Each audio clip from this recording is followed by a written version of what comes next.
आपल्यासोबत आसिम सरोदे सर जोडलेले गेलेले आहेत. अभिजित दिपके यांना जयपूरमध्ये जी मारहाण झाली त्याबद्दल त्यांच्याशी बोलूया. सर, जयपूरमध्ये अभिजित दिपके यांच्यावरती हा हल्ला झालाय गर्दीचा फायदा घेऊन, यावर तुमची पहिली प्रतिक्रिया?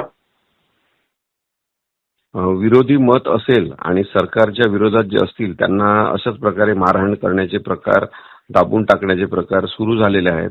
आणि अभिजित दिपके इतके दिवस सगळीकडे काही त्याला मारहाण न होता कसा फिरतो हाच प्रश्न आम्हाला सुद्धा पडला होता.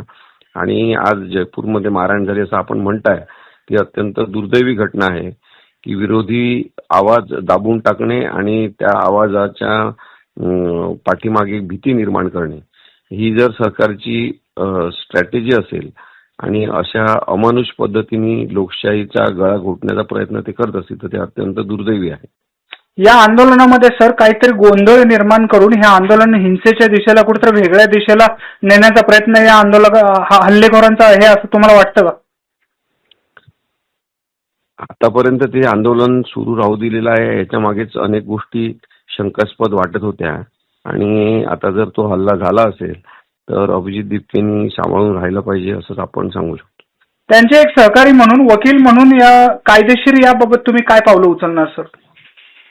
माझं काही अजून अभिजित दिपकेशी बोलणं झालेलं नाही. आपण सांगितल्यावर मला कळलं की मारहाण झालेली आहे.